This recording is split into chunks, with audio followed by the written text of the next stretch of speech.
Hey, what's up, y'all? This is Rodney, and I'm back, and I just wanted to come and run my mouth. All right, so let's go ahead and get into this mess.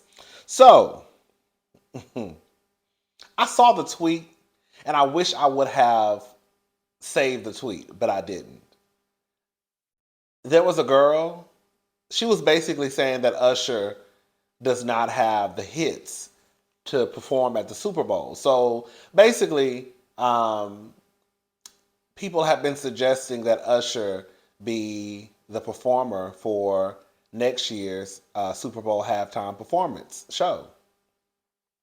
And I guess with hearing that people were suggesting him, that's when the girl came out and said that basically he doesn't have any songs. His songs are not popish,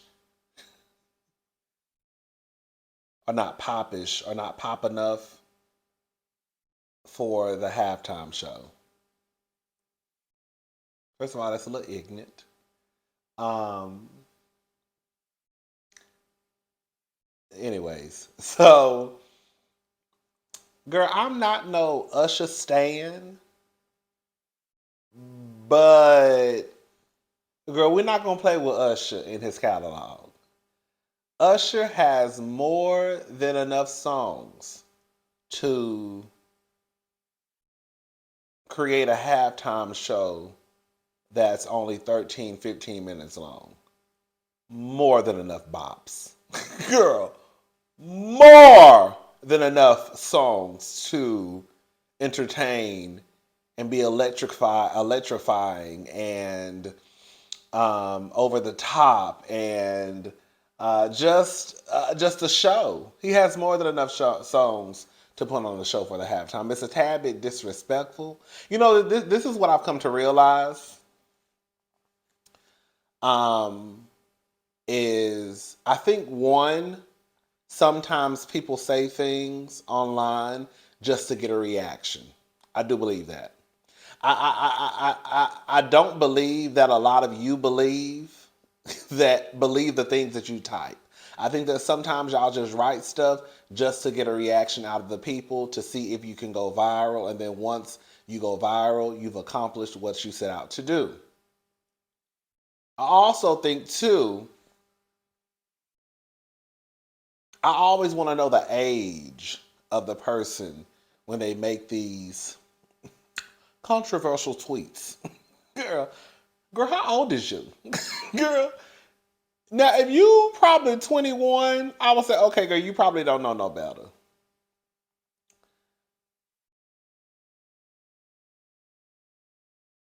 But even then, girl, it's still not no excuse because, girl, I'm my age and I still know the music of my grandmothers. You know what I'm saying?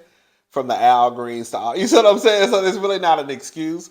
Great music really transcends across all ages. So it's almost kind of like, girl, it's really no excuse for you not to know, but it is what it is. I get that. It is what it is, girl.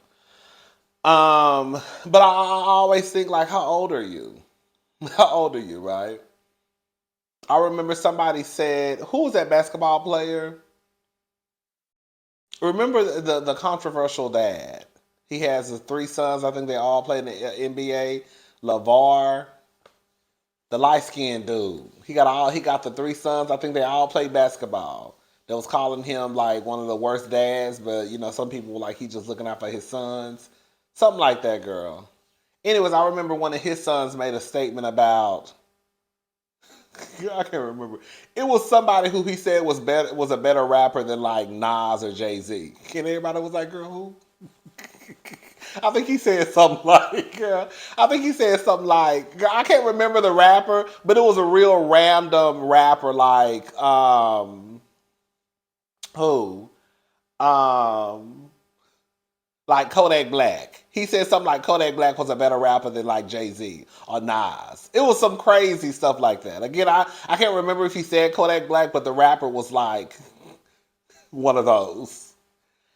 And I was just like, girl, these people, they just, I don't know. And I'm not even a big rap person, but I'm not going to sit here and say the person who he said is a better rapper than girl like the Jay-Z's and the Nas's, right? So I just never know what the intent is behind um, some of these tweets that people send out. But we're not gonna sit here and act like Usher does not have enough bops to handle a 13-minute, 15-minute halftime show. Because he really, really, really, really does. Which brings me to my next thing. I was like, ooh, girl, I forgot I said that. So last night, we were talking about Rihanna. And uh,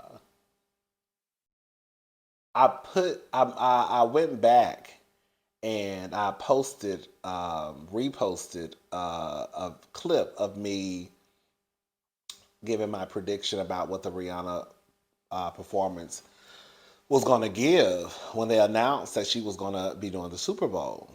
And in that clip, I was talking about JayZ and how, girl, basically, I just remember a time when y'all said that y'all were done with the NFL, and I remember a time when JayZ was supposedly signing on to work with the NFL or something like that, and I feel like the only thing that I've seen since JayZ has went into this new role with the NFL is pretty much, the nigga show. He has had a lot of brown and black folk perform during the halftime performances, right? And I think that was a way to get people to look over here. And I think that they're doing I think that JayZ and company are doing an amazing job because the conversation is not being had. The conversation that was being had years ago is no longer being had. That's all I'm saying.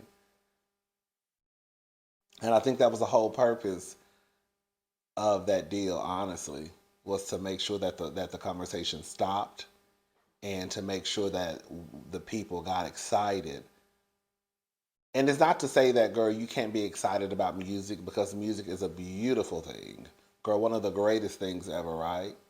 But I think it does say a lot about how easy they know that people can be swayed or how easy, how fickle people are.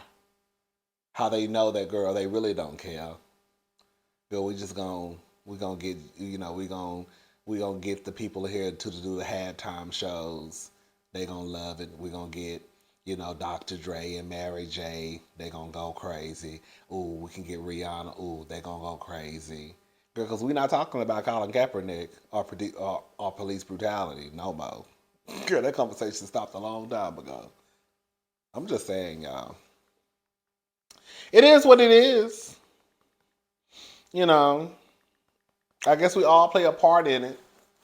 Um, because again, from what I saw, the Super Bowl numbers, Rihanna, girl, quiet as it's kept.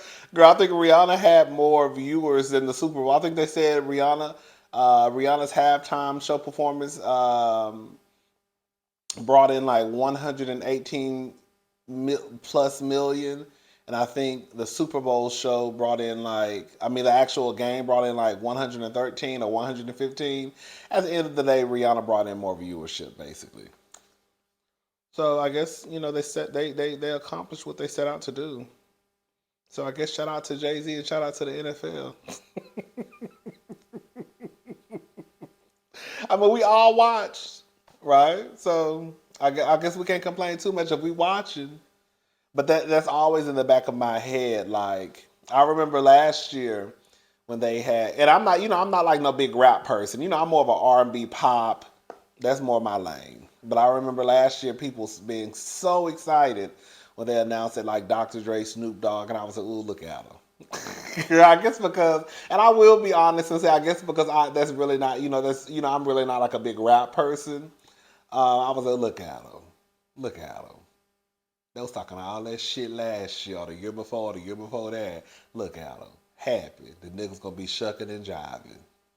But I mean, girl, here I go, girl, talking about Rihanna and looking at Rihanna. So I guess I'm part of y'all too, huh?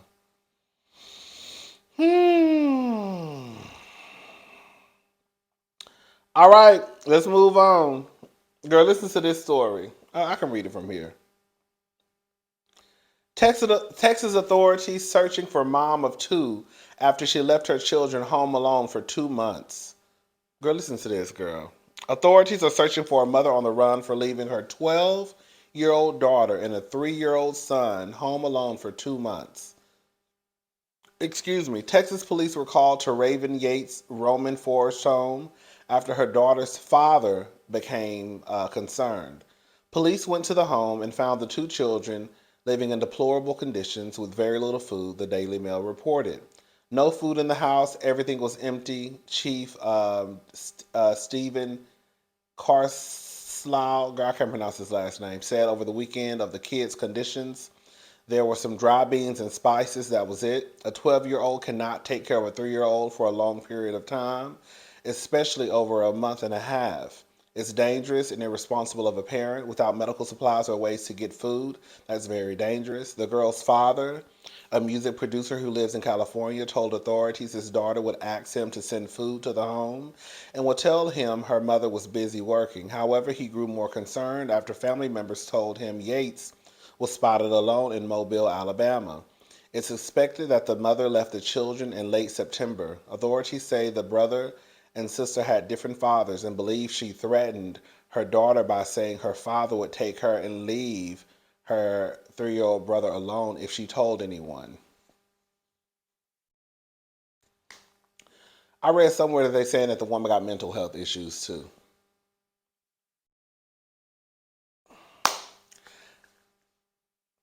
Can I say something?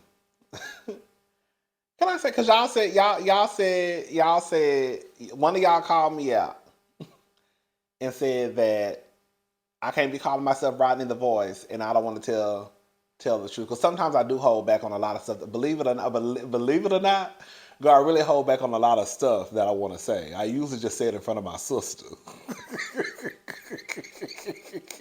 I just don't say it on here. I just don't say it on here, but I feel like I'm starting to be a little bit more open and honest also. Come on, open and honest. Because if I'm going to hold that title, that name, Rodney The Voice, and I just have to be honest. And who like it? If you like it, you like it, and if you don't, you don't. And if you walk up to me, I'm gonna holler like a white woman and call the cops. So I'm not worried about nobody. Um, but for real though, in all seriousness,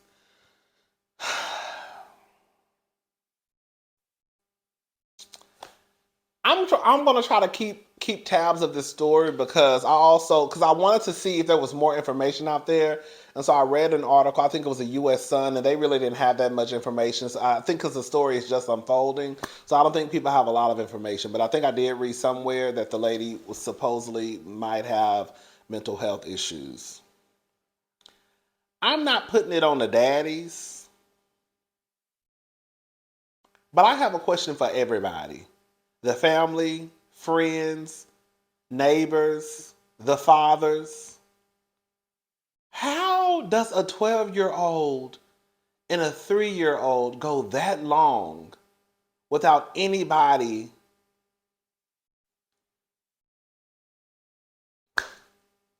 Like, how does that happen? Like, it just does not make sense to me.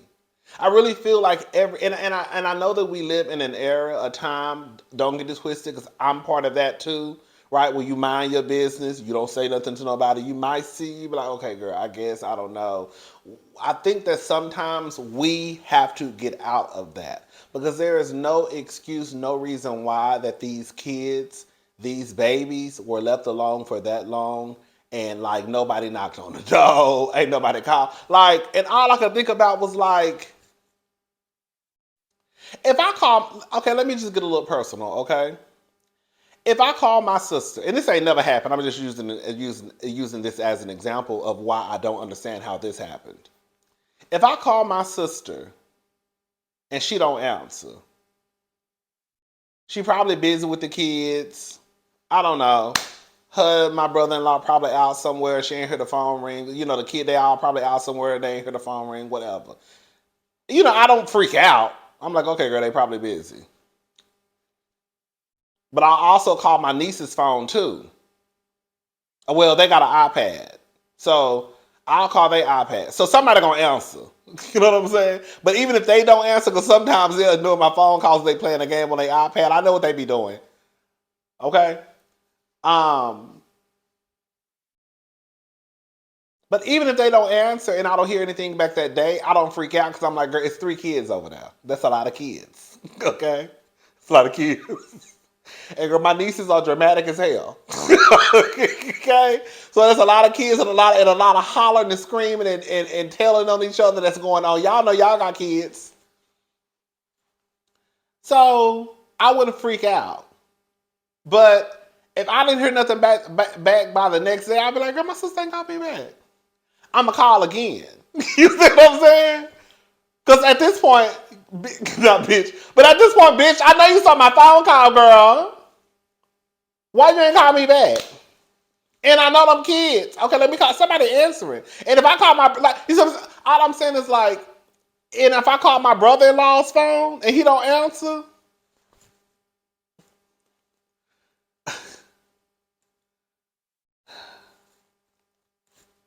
and I know that's not the same situation because my sister is married and this woman was a single mother. But all I'm saying is, girl, how do you go that long? Because I'm not going too long before I end up, because I'm going to pop up.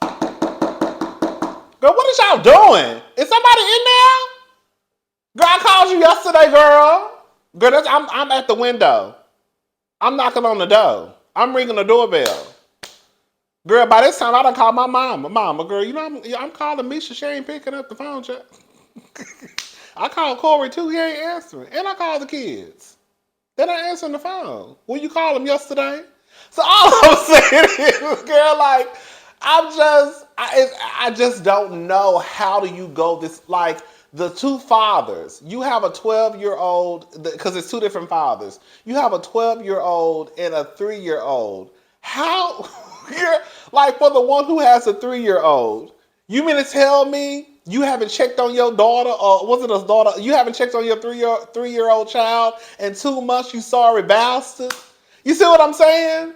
Like, the 12-year-old, okay, I can wrap my head around the 12-year-old being in direct contact with the father, because at 12 you can hold your own conversations with the other parent if the parent isn't in the household. So the other parent really doesn't need to step in really that much. But even with that being said, after so many months, you still haven't had a conversation with the mama? Like, if you have these questions like, where's your mama at? Oh, she's so and so. Where's your mama at? Oh, she's so and so. Okay, your mama always busy? So I can try to wrap my head around the 12-year-old's father thinking, okay, because they may not have the best co-parenting relationship. He probably only talks directly to the daughter. So I could kind of see how that could kind of go, because he's still in contact with his daughter. The other one, I'm trying to figure out, your 3-year-old can't talk to you. So are you calling to check on your 3-year-old?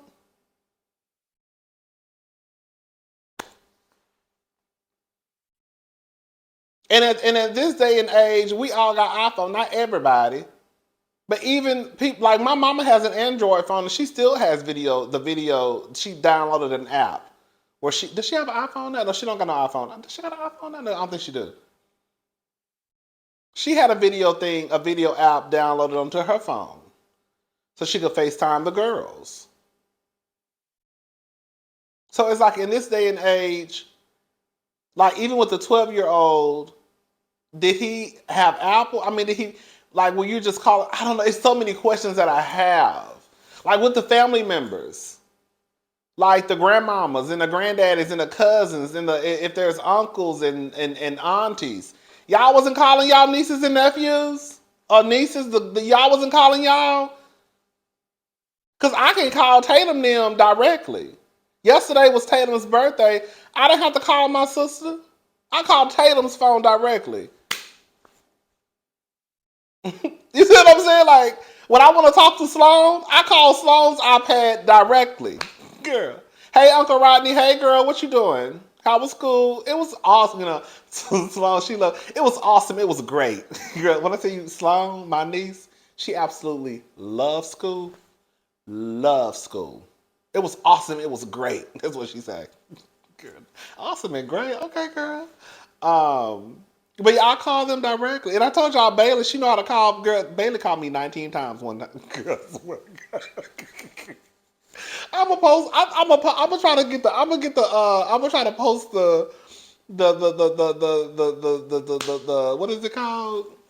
The call log. Bailey called me 19 times one time. 19 times.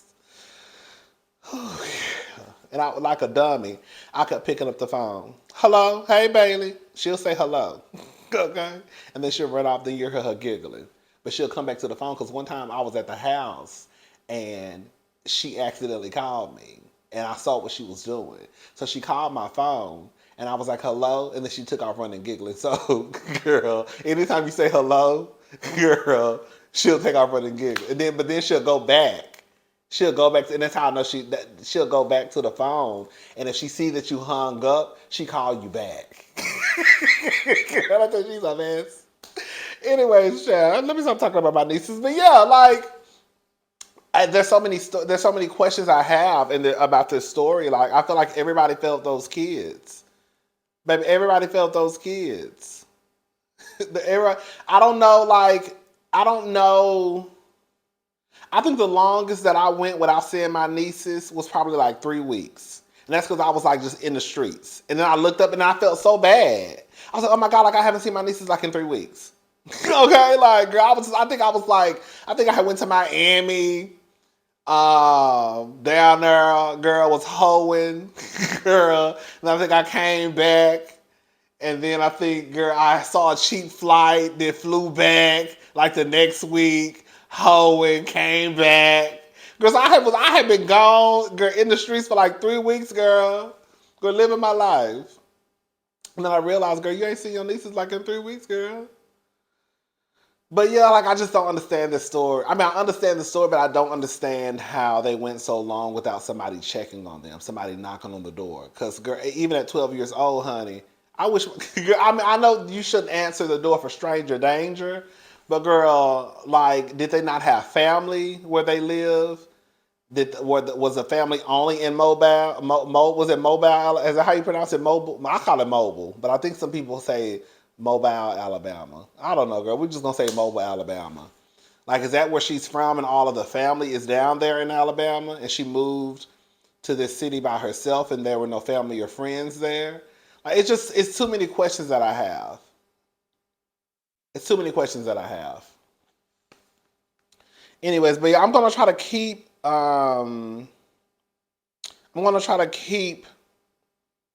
tabs on this story, um, so we can figure out what's the tea.